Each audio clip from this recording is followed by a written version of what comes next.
ناظرین، میں تفسیر قرآن صراط الجنان پڑھ رہا تھا اور ایک بڑا شاندار واقعہ مجھے پڑھنے کو ملا۔ قرآن پاک کی ایک آیت کے تحت یہ واقعہ مفتی صاحب نے لکھا اور حدیث پاک میں گویا یہ واقعہ ہے، اور یہ پیارے آقا علیہ الصلوۃ والسلام کے دور میں ہوا۔ ماجرا یہ تھا کہ ایک شخص جس کا نام تھا ثعلبہ، پیارے آقا علیہ الصلوۃ والسلام کے پاس آیا اور کہتا، حضور میرے مال میں برکت کی دعا کر دیں۔ میں اس واقعے کا خلاصہ پیش کر رہا ہوں۔ تو پیارے آقا علیہ الصلوۃ والسلام نے فرمایا، اے ثعلبہ، وہ اچھا ہے مال جس پر تم اللہ کا شکر ادا کر سکو، چاہے وہ تھوڑا ہو، اس زیادہ مال سے بہتر ہے جس کا تم شکر ہی ادا نہ کر سکو۔ کچھ دنوں کے بعد ثعلبہ پھر آیا، کہتا، حضور میرے مال میں برکت کی دعا کر دیں۔ پیارے آقا علیہ الصلوۃ والسلام نے دعا کر دی۔ اب نبی پاک دعا کریں تو قبول تو ہونی تھی۔ اس کی بکریاں ملٹی پلائی ہونے لگ گئیں۔ اب اتنی بکریاں ہو گئی کہ مدینہ منورہ میں جگہ ہی نہ بچی جہاں وہ اپنی بکریاں رکھ سکتا۔ وہ اپنی بکریوں کو لے کر شہر سے باہر جنگل میں چلا گیا۔ اچھا، مال تو بڑھ گیا، مگر پہلی محرومی اس کو یہ ملی کہ وہ نماز میں نہیں آتا، جماعت میں اور جمعے کی نماز میں بھی نہیں آ سکتا تھا۔ نبی پاک علیہ الصلوۃ والسلام نے پوچھا، ثعلبہ کا کیا حال ہے؟ صحابہ کرام نے کہا، حضور بہت پیسے ہو گئے، بڑا مال ہو گیا، اتنی بکریاں ہو گئی کہ اب مدینے میں جگہ ہی نہیں رکھنے کی۔ نبی پاک علیہ الصلوۃ والسلام نے فرمایا، ثعلبہ پر افسوس ہے۔ اب نبی پاک نے یہ فرمایا تو دیر از سم تھنگ رانگ۔ اب کیا ہوا؟ اتنی بکریاں بڑھ گئیں کہ اب جنگل میں بھی جگہ نہ بچی۔ پیارے آقا علیہ الصلوۃ والسلام نے صحابہ کرام کو آرڈر دیا کہ جاؤ اور لوگوں سے زکوٰۃ وصول کرو۔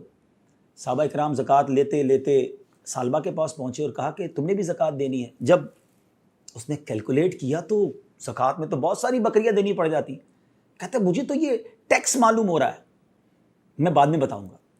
صحابہ کرام جب ریٹرن بیک ہوئے نبی پاک علیہ الصلوۃ والسلام کی بارگاہ میں، اس سے پہلے کہ وہ بتاتے کہ ثعلبہ نے کیا کہا، نبی پاک نے 2 ٹائمز، جی ہاں 2 بار فرمایا، ثعلبہ پر افسوس ہے۔ اب ثعلبہ کو پتہ چلا کہ نبی پاک علیہ الصلوۃ والسلام ناراض ہو گئے۔ وہ آیا پیارے آقا کی بارگاہ میں، کہا، حضور معاف کر دیں، یہ زکوٰۃ لے لیں۔ مگر اس کے آنے سے پہلے قرآن پاک کی ایک آیت نازل ہو چکی تھی، اور ان میں کچھ وہ ہیں جنہوں نے اللہ سے عہد کیا ہوا ہے کہ اگر اللہ ہمیں اپنے فضل سے دے گا تو ہم ضرور صدقہ دیں گے اور ہم ضرور صالحین میں سے ہو جائیں گے۔ پھر جب اللہ نے انہیں اپنے فضل سے عطا فرمایا تو اس میں بخل کرنے لگے اور منہ پھیر کر پلٹ گئے، وعدہ خلافی کی اللہ سے۔ پیارے آقا علیہ الصلوۃ والسلام نے اس کی زکوٰۃ، اس کا مال قبول نہیں کیا، اسے ریٹرن کر دیا۔ اب ثعلبہ سر پر خاک ڈالتا ہوا واپس ہوا۔ پیارے آقا علیہ الصلوۃ والسلام ظاہری طور پر پردہ فرما گئے دنیا سے۔ حضرت ابوبکر صدیق کا دور آیا، ثعلبہ پھر آیا، کہتا، حضور میری زکوٰۃ لے لیں۔ حضرت ابوبکر صدیق نے کہا، جب نبی پاک نے نہیں لی تو میں کیوں لوں؟ اس کو واپس کر دیا۔ وہ حضرت عمر فاروق کے دور میں آیا، حضرت عمر فاروق نے بھی لوٹا دیا۔ سیدنا عثمان غنی رضی اللہ تعالیٰ عنہ کے دور میں اس کا انتقال ہو گیا۔ ناظرین، اس واقعے کے بعد قبلہ مفتی قاسم صاحب نے تفسیر قرآن صراط الجنان میں کمال کی باتیں لکھی کہ آج ہم کیا کرتے ہیں؟ دعا کرتے ہیں، یا اللہ بس مال دے دے، پھر زکوٰۃ بھی پوری دینی، پھر صدقہ بھی خوب کرنا، پھر میں تیری راہ میں خوب خرچ کروں گا، مسجدیں بھی بناؤں گا۔ پیسہ آنے کے بعد سب بھول جاتے ہیں۔ یا اللہ اس مشکل سے نکال دے، بس پھر میں نے نمازیں ہی پڑھنی ہے، نفل ہی پڑھنے ہیں، میں نے صدقہ خیرات ہی کرنی ہے، بس یہ بیماری دور ہو جائے، یہ قرضہ اتر جائے۔ کتنے وعدے کیے زندگی میں، جب وہ کام ہو گئے تو سب بھول گئے۔ غور کیجئے، کہیں ہم یہ والا کام تو نہیں کر رہے جو ثعلبہ نے کیا تھا؟ اور پھر ایسی لعنت ہوتی ہے کہ پھر اس کی زکوٰۃ بھی قبول نہ کی گئی۔ علماء نے اس پر بھی ڈیبیٹ کی ہے کہ کیوں ثعلبہ کی توبہ قبول نہیں ہوئی، ثعلبہ کی زکوٰۃ قبول نہیں کی جاتی تھی۔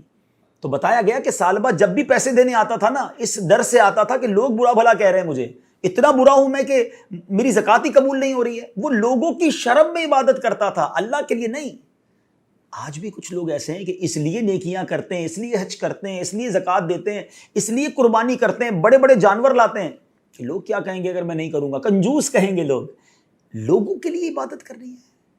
پلیز سوچئے گا، اللہ کے لیے عبادت کریں اور اللہ سے جو وعدہ کریں اسے پورا کریں۔ ہمیں رب نے بہت کچھ دیا ہے، جو دیا ہے نبی پاک کا وہ جملہ یاد رکھیے گا کہ وہ تھوڑا اچھا ہے جس کا تم شکر ادا کر سکو، اس زیادہ سے جس کا شکر بھی ادا نہ کر سکو۔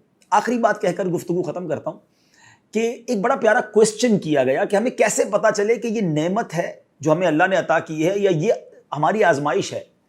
علماء نے بڑا پیارا جواب دیا کہ جو نعمت تمہیں ملے اور تمہیں اللہ سے قریب کر دینا، سمجھ لو وہ نعمت ہے۔ اور جب تمہیں کوئی نعمت ملے، کوئی مال ملے، کوئی بھی چیز ملے اور وہ تمہیں اللہ سے دور کر دے، سمجھ لو وہ آزمائش ہے۔ تو اللہ سے ہم اچھی نعمتوں کا سوال کرتے ہیں جو ہمیں رب سے قریب کرتے ہیں۔ صلو علی الحبیب صلی اللہ